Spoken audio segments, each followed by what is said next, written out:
sector salud, a la cual ustedes van a pertenecer de manera, digamos, netamente privada o estatal, es de que las coliformes totales son característicamente microorganismos que viven en el intestino de los animales. Todos los animales tienen coliformes totales. ¿Ya? ¿Quiénes son las coliformes totales? Las coliformes totales están formadas en la cabeza, Escherichia coli, Serratia, Flexiomonas, Klebsiella, Yersinia, Enterococos, Microbacter. Son cientos de bacterias que forman parte. Obviamente, la más conocida es Escherichia coli. ¿Ya? Es obviamente la que nosotros hacemos como referencia por el hecho de que obviamente nosotros como seres humanos tenemos esa bacteria habituada en nuestros intestinos. ¿Ya? Se descubrió en este caso por el biólogo alemán Theodor Escherichia. Descubrió una bacteria que estaba presente en todos los seres humanos y los comparó también con los animales. Es entonces que descubrió un cocobacilo mono, al cual le llamó, obviamente, como su apellido es Escherichia, le llamó Escherichia. ¿Ya? Y como se ubica en el colon, en el intestino grueso, obviamente le llamó coli. Escherichia coli. He ahí su nombre famoso. La Escherichia coli incluso se utiliza para producir insulina de manera artificial. Es bastante útil esta bacteria y tiene la capacidad, porque en su estructura contiene un segmento, en este caso de ADN viral que se conoce como plásmido, que hace que la bacteria sea resistente. Por eso que si una persona tiene infección urinaria y se trata con varios medicamentos, esto hace que con el tiempo la bacteria adquiera resistencia y esos medicamentos no hagan efecto. ¿Ya? Entonces, ¿qué es lo que sucede? El Ministerio de Salud, lo que es el MINSA, obviamente a través, en este caso, de una institución conocida como la DIGESA, que es la Dirección General de Salud Ambiental, ellos se encargan de hacer un monitoreo. ¿A dónde monitorean? Ellos monitorean cómo está la calidad de agua natural y la calidad de agua tratada. Cuando hablamos de agua natural, acá nos referimos a los ríos y obviamente al mar. ¿Ya? Todo lo que corresponde a ríos o aguas dulces, obviamente, corresponde a estos analizados. Ahora, ¿qué sucede? Y obviamente, cuando hablamos de agua tratada, estamos hablando de tu agua dulce. Entonces, cuando la DIGESA analiza, normalmente analiza los ríos y los mares con la finalidad de ver el nivel de contaminación. ¿Por qué? Porque en las ciudades, por ejemplo, de la costa o las grandes ciudades a nivel mundial, todos sus desagües son vertidos al mar, a excepción de Bolivia, ¿no? No tiene mar. Nosotros vertimos nuestros desagües al poderoso río Upasa y al poderoso río Choclino. Ustedes nomás váyanse por abajo, por la vía, van a ver el desprendimiento de desagüe que da grandes volúmenes, en este caso el desagüe, y va a ese río, y ese río obviamente conlleva, se junta con otros y finalmente terminan con el tiempo llegando al mar. Entonces, ¿qué sucede? Normalmente hacen un control del nivel de contaminación. Cuando una playa, vamos a suponer que esta es la costa, y obviamente esta es la playa, y obviamente por acá está el mar. Lo que se supone es de que a nivel de la costa, la gente que vive en la costa, en esta zona de acá, en las ciudades, ellos tienen que vertir sus desagües. Los desagües, de acuerdo a la normativa, tienen que ver varios kilómetros de una tubería de desagüe hacia el mar adentro. Y recién ahí vertir su desagüe. Pero no siempre pasa eso. Algunos distritos, por ejemplo, en la costa, ya tu desagüe es a este nivel. Entonces, el desagüe cae por esta zona y obviamente los peces que están cercanos a la playa, a la orilla, consumen eso, ¿no? Entonces, hay peces que están comiendo caca. ¿Y cuál es lo peor? Es de que como este desagüe se vierte a este nivel, recuerden que esta zona es donde la gente se baña. Es por eso que cada mes de diciembre y enero, en este caso, la Dirección General de Salud hace exámenes para ver el nivel de contaminación por coliformes fecales. Es más, ya se sabe que el agua de mar tiene coliformes fecales, o sea, tiene caca. Pero, de acuerdo a la normativa, tiene que haber hasta cierta cantidad de caca, no puede haber mucha. Cuando excede los niveles excesivos de caca, dicen que esas playas están prohibidas para el uso recreativo. Normalmente las 50 playas que pueden haber a nivel de la costa, probablemente 5 o 4 sean útiles para el baño, pero el resto está contaminado. Pero eso a ti no te importa, porque tú dices que no vas a tomar agua de mar, porque es salada. Si fuera dulce, sí. Y lo mismo sucede con las aguas de los ríos. Cuando tú haces un estudio de agua, en este caso el Cumbasa, el Guayano, cualquiera, sí o sí va a estar contaminada con coliformes totales. ¿Ya? Entonces, ¿por qué estudiamos esto? ¿O por qué nos interesa saber qué tan contaminada está? Porque nosotros, ¿qué tomamos? Agua tratada. ¿Y de dónde viene el agua tratada? De los ríos. He ahí la importancia de que nosotros vamos a hacer análisis del agua de mesa. Por eso les pedí que trajeran su agua de mesa, porque lo vamos a ver. Muchos de sus compañeros de obstetricia han traído sus aguas de mesa de su casa, lo que ellos consumen, y ya está dando positivo para coliformes totales. O sea, ya de por sí están comiendo caca. Imagínate, tú te vas a dar con la sorpresa de que esa agua no es buena. Ahora, ¿qué sucede? El agua de mesa, ¿ya? La Digesa, ya de por sí, lo considera como alimento.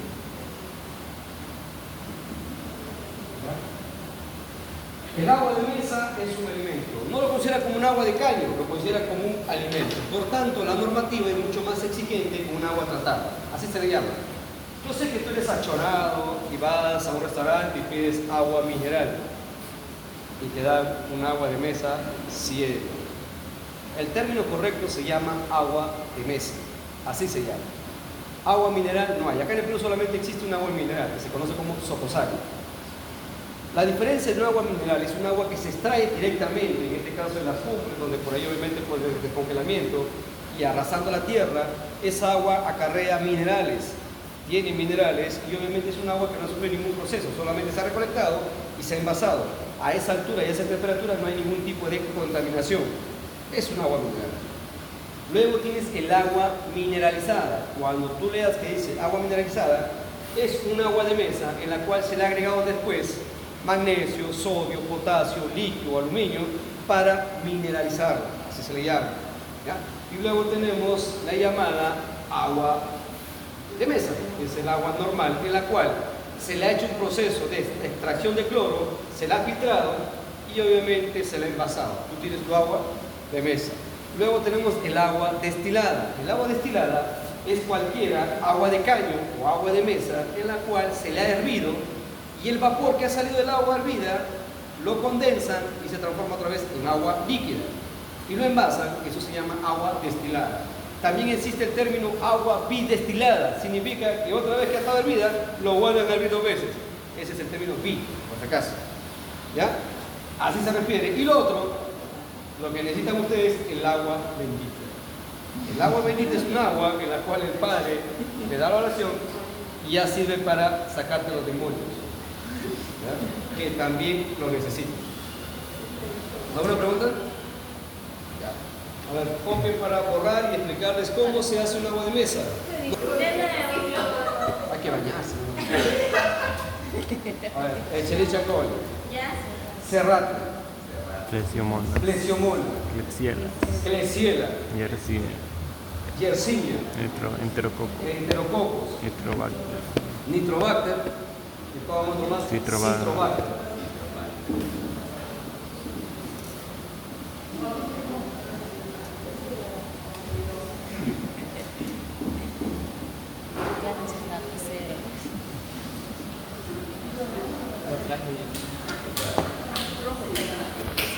Pero nosotros, para un agua de mesa, debemos tener una fuente de agua, o sea, el origen de dónde va a suceder el agua. Normalmente se tienen dos tipos de origen: el agua de pozo y el agua de red pública. El agua de red pública es considerado como, obviamente, el agua potable. Entonces, ¿qué sucede? La normativa dice que el agua de red pública, por ejemplo, tenemos a los llamados mesófilos, o conocidos como bacterias heterótrofas. Los mesófilos o bacterias heterótrofas, de acuerdo a la normativa, te dice de que el agua de red pública debe tener hasta 500 UFC por mililitro. Es decir, 500 unidades formadoras de colonia por mililitro.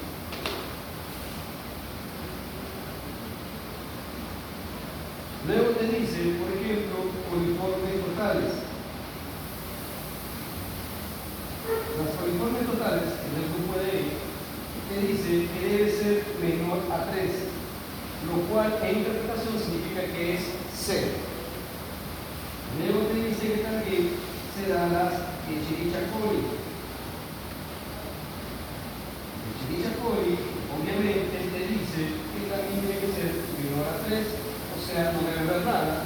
Y luego tenemos las Escherichia coli o las coliformes termotolerantes.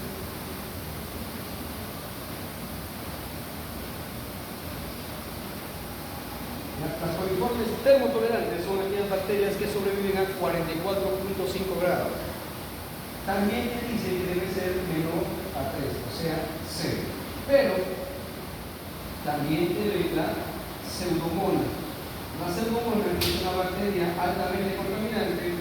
Acá solo te dice que debe ser ausente. O sea, esta es la característica que debe tener el agua de la República. Pero hay un detalle. Para que todo esto se cumpla, tiene que haber un factor importante.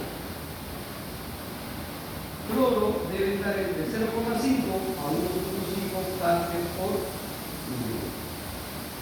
¿Cuál es el detalle? El detalle está de que el cloro, si bien es cierto, tiene la capacidad de matar a todas las bacterias y evitar que la gente que toma agua contaminada le provoque enterocolitis o gastroenteritis, dependiendo del tipo de la zona. El problema está de que aquellas personas que consumen cloro más de 10 años seguidos tienen la posibilidad de generar cáncer del cuerpo, de cualquier tipo. Y eso ya se han hecho estudios. Pero la Organización Mundial de la Salud no le interesa eso, simplemente le interesa que su gente, sus niños no tengan diarrea. Que se pongan de más viejo, eso no es problema. Pero los niños y los ancianos no tengan diarrea y no hagan un gasto. Es por eso que ustedes de repente habrán visto películas norteamericanas, gringas, ¿no?, en la cual ellos abren el caño y automáticamente ponen su vaso de agua y lo toman. Entonces, qué bacán. Pero ¿qué pasa? El sistema de agua allá en Estados Unidos te garantiza que cuando ustedes tienen tubería de agua en su casa, de grifo, el mismo sistema de agua te pone los llamados filtros Reynauer, que tiene filtro de carbón. Entonces, cuando el agua en las tuberías tiene cloro, al momento de pasar por el filtro retiene cloro. Y entonces la gente está tomando agua sin cloro. Ahora, ¿cómo garantizas eso? Porque obviamente su sistema de tratamiento de agua de ellos es muy buena. Yo he visto acá gente que utiliza filtro Reynauer en sus casas y según ellos creen que funciona. Funcionarán de repente, si tienes suerte, una semana. ¿Por qué? Porque el mapa te manda un agua con tierra. Cuando llueve se hace una lluvia verde, espumosa, y tú eres consciente que cuando almacenas un depósito con agua, lo dejas 3 días, vas a ver sarro o barro en el fondo. ¿Sí o no? Ya, imagínate que eso va a llegar al filtro, lo obstruye y chao filtración, no hay nada. Es por eso que sería una estupidez comprarse un filtro Reynauer porque no te va a servir. Es decir, él funciona, pero como ya viene con tierra, prácticamente lo obstruye y se pegó. Tu filtro se está taponeando y no cumple la función. Entonces, esto es lo que nos venden a nosotros, o mejor dicho, nos dan como servicio, que pagamos, pero cuando hacemos el agua tratada, llamado agua de mesa, el agua de mesa debe cumplir ciertas características. De mesófilos, que acá son 500, acá debe ser, en este caso, máximo 10. UFC por mililitro. Coliformes totales, acá sí debe ser menor a 3. Echerichia coli menor a 3 o 0. Coliformes totales menor a 3 igual a 0. Y acá obviamente tiene que ser a 0. ¿Y cuál es la otra característica? De que acá el cloro debe ser 0. No debe tener cloro. Si tu agua de mesa tiene cloro, significa que es agua de caño. O sea, estás pagando 5 soles por tomar agua de caño en bidón. ¿Pasa eso? Sí pasa. Yo he trabajado en el Ministerio de Salud, en el laboratorio referencial, nosotros hacíamos análisis de las aguas de mesa y de los alimentos. Por ejemplo, en esa época habían supervisiones a todos los mercados y tiendas. Y todos los refrescos que llegaban, yo los procesaba, todos salían con caca, todos salían con coliformes. Alimentos salían con coliformes, los vendían en los mercados. ¿Ya? Claro, habían otros que sí hacían refresco con agua hervida, todo hervido, y eso sí salían 0. Eso me los tomaba. Pero los que sobraban. No es que, por ejemplo, a veces habían decomisaban. Una vez me acuerdo que pesaron 5 kilos de carne. Y yo para mi proceso utilizaba 10 gramos. Primero tenía que esperar, lo metía en la congeladora y esperaba que pasara los 10 gramos, ¿no? Y la vaina que salía en 4 o 5 días. Si salía negativo para cualquier tipo de contaminación, se lavaba, servía y ya tenía para mi semana. Es que ya no lo pueden devolver, pero el señor, acá está lo que le ha quedado, ¿no? Es decomiso. A ver, también decomisaron panetones. Una vez decomisaron como 20 panetones. Procesamos uno. Salió bien. Todos tenían Navidad. No me lo quedaba, me partía con todo. Por eso siempre esperaban cada fin de mes que algo le regalen. Arroz, azúcar, todo. Ahora, si salía contaminado, una vez nos trajeron 6 cajas de panetones. Me acuerdo trajeron de Lamas, de una empresa ahí, de un banco que había comprado, una cooperativa, esa vaina de préstamos. Habían comprado una panadería, panetones para partir los trabajadores, ¿no? Una vez trajeron 6 cajas, ¿no? La habían decomisado. Escucha, man, esas 6 cajas, ya aunque sea 2 o 3 panetones estará mal, el resto estará bien. Yo dije, ya estaba pensando dónde lo distribuyo. Las 6 cajas tenían hongo. O sea, eso de que bien jodido para distribuirlo. La bolsa misma, ¿no? El panetón no tenía ni 20 días. O sea, habían producido en diciembre, vamos a decir que el primer día. Era 20 y tantos y la bolsa de panetón estaba llenecito de hongos. Un panetón mínimo te debe durar 6 meses. Pero hay panetones en el mismo mes, no lo comes, te sirve para verano poco a poquito, como pelota, se vuelven más duros. Entonces, esto es lo que debe tener un agua tratada y esto es lo que debe tener el agua potable. La diferencia, como le dije, para que llegue a esto debe tener cloro, acá no, acá debe sufrir un proceso. Es por eso, como les decía, que si yo tengo agua de la red pública y tengo agua de pozo, entonces, sea agua de pozo o red pública, cualquiera de estos va a tener que primero, si hablamos de una planta de producción,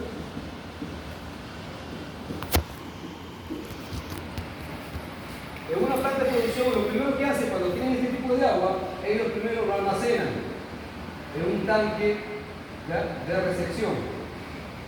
Ellos lo almacenan en un tanque. ¿Ya? ¿Qué es lo que sucede? Ellos al almacenar en el tanque tienen que adicionarle sí o sí agregar cloro. Acá le van a agregar cloro. En el caso, por ejemplo, del agua de pozo, obviamente es una agua subterránea, no tiene cloro, es natural.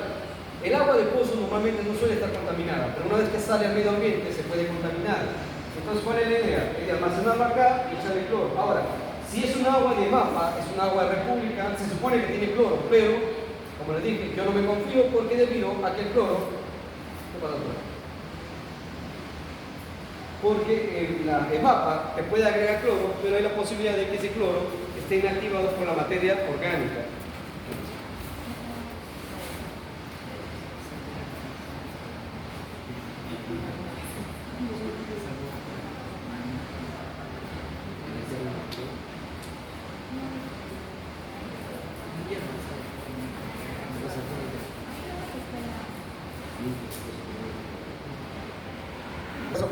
No tiene cloro, obviamente se le adiciona cloro en el tanque.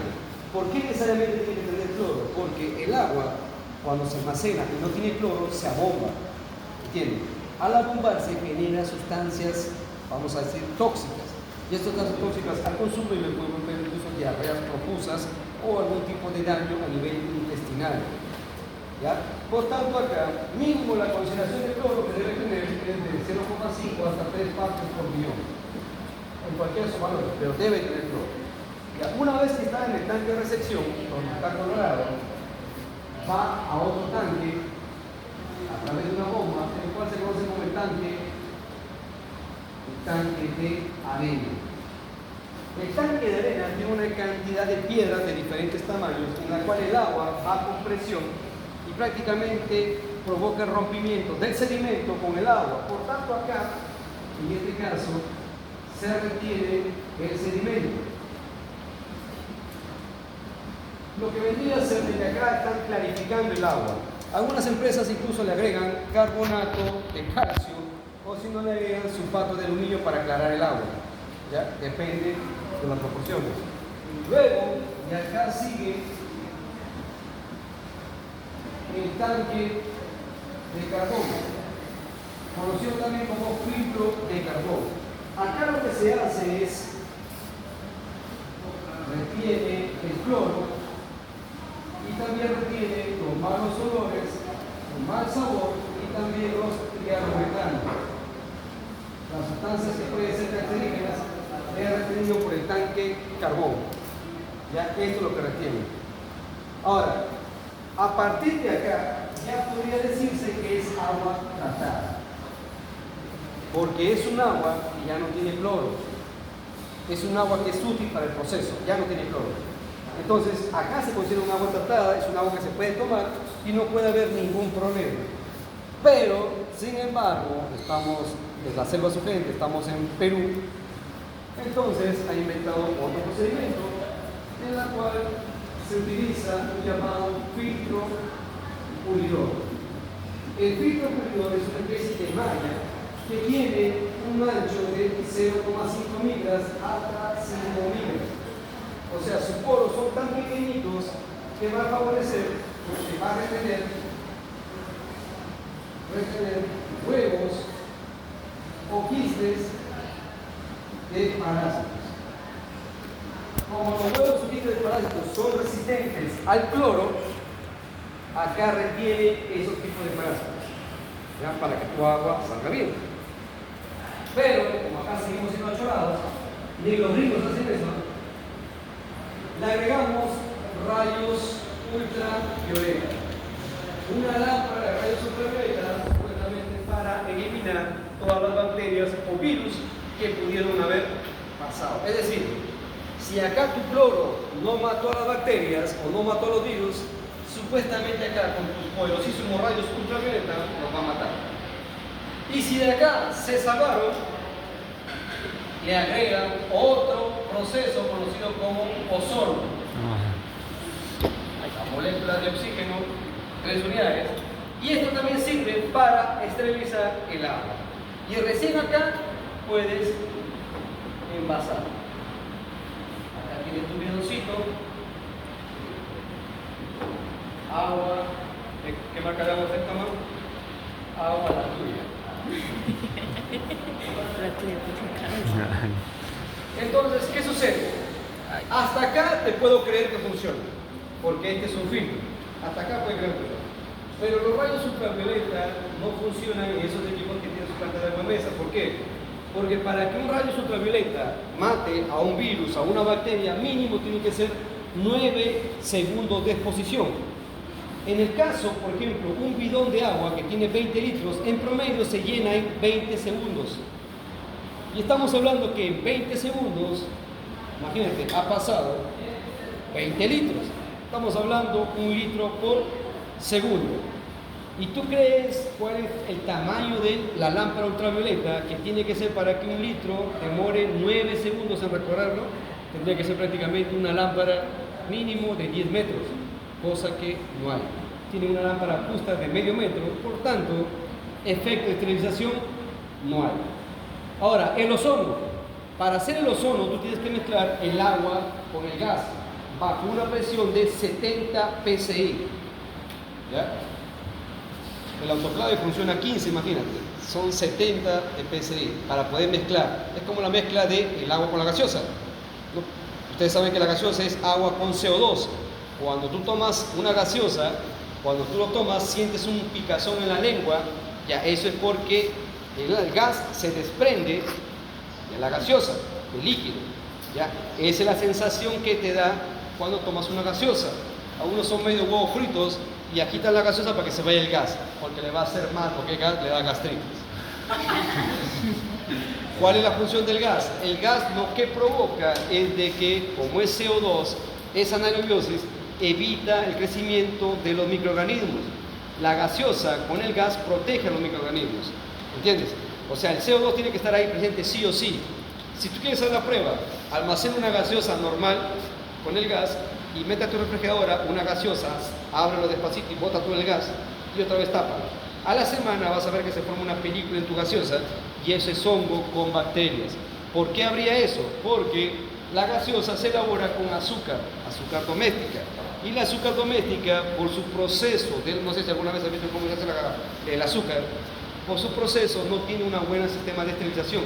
Por tanto, puede haber coliformes y también hongos propios de la planta.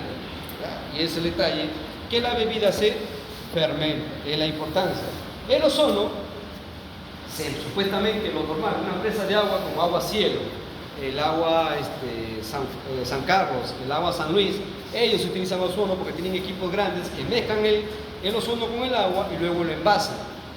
Pero ¿qué es lo que pasa? Que cuando tú envasas un agua con ozono, mínimo son 8 horas en cuarentena. Es decir, si yo automáticamente envaso mi agua con ozono, yo tengo que dejarlo en un almacén 8 horas. ¿Para qué? Para que el ozono, ¿qué es lo que sucede con el ozono? El ozono, al ingresar al envase, el ozono se desprende del agua que estaba metido ahí y comienza a recorrer todo el interior del envase. ¿Con qué finalidad? Con la finalidad de matar todas las bacterias u hongos que puedan haber, porque el ozono es, digamos, un bactericida bastante potente, es como el cloro. Y una vez que ha cumplido su función, por decir, en 8 horas, el ozono se rompe, que es la molécula de 3 oxígenos, se rompe y se libera como un oxígeno, como un monooxígeno y un oxígeno con 2 moléculas. Entonces, ¿qué va a pasar ahí? Si tú te has dado cuenta en tu agua o tu botella de agua normal sin gas, vas a ver que hay burbujitas de aire. Ya esas burbujitas es el oxígeno que se ha desprendido del ozono. O sea, prácticamente tú recién, después de 8 horas, puedes tomar el agua. Acá no, tú lo envasan y lo llevan a tu casa y tú lo tomas rico. Porque ellos, ¿qué hacen? Agarran el bidón, le ponen el tubo para que llene el agua y le meten el gas. Y según ellos creen que el gas se va a mezclar con el agua al toque. Se besan y se meten. O sea, no funciona. Y tiene un equipito que es una tontería chiquita, ¿no? O sea, y tú ves ahí dice agua microfiltrada, ultravioletada y ozonificada, todo lo que termina en A. Y te venden por tus 5 soles. Pero la función real normalmente necesitamos solamente esto. Y esto que hace que el tiempo de vida de un bidón normalmente son de 30 días. ¿Ya? Un bidón es 30 días. Acá en la selva surgente lo hacen 15 días, máximo 20 días. Algunos lo hacen una semana. ¿Por qué? Por vender. Señora, acá hablo en 7 días, si no, no vale. Y la señora se empanza de agua, ¿no? Porque obviamente si no el agua ya no sirve. Así le meten flor. De lo que ustedes han visto, ¿dónde creen que podría estar el error de contaminación? Es lo que se conoce como punto crítico de control de un proceso. No se sientan mal, sino más o menos no es cierto. Yo doy capacitaciones a los dueños de plantas de agua de mesa, empresas. Pese a que ellos hacen agua, no lo saben. ¿Qué va a hacer a ustedes? Que a pura pena lo toman. ¿Cómo? Un momento sellado. ¿Sí? ¿Alguien tiene otra opinión?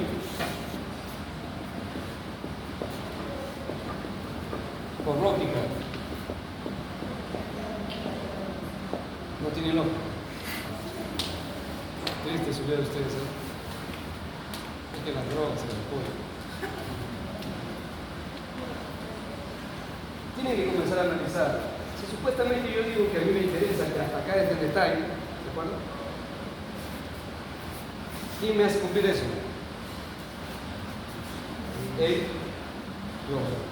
O sea, yo antes de empezar un proceso sí o sí debe tener cloro.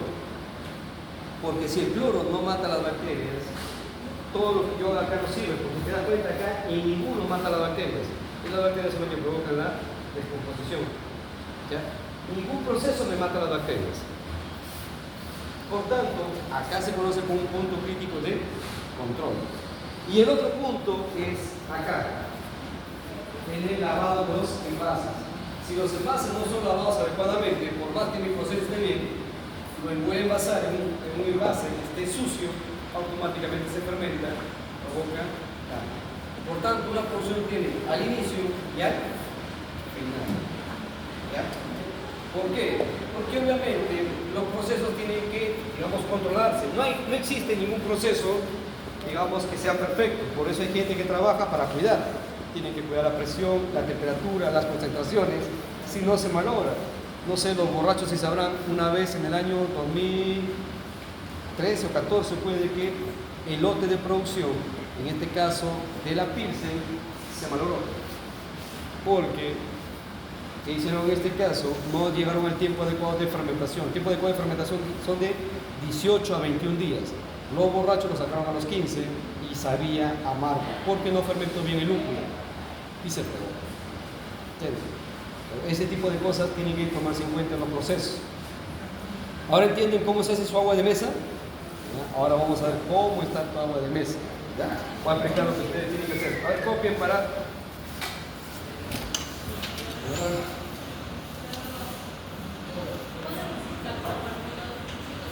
Sí, diles que ellos plaqueen, pero que los haga alcanzar, pues, porque el hecho de que plaqueen 15, deja que ellos plaqueen. Muchachos, plaqueen ustedes ahí, dale las placas que ellos plaqueen.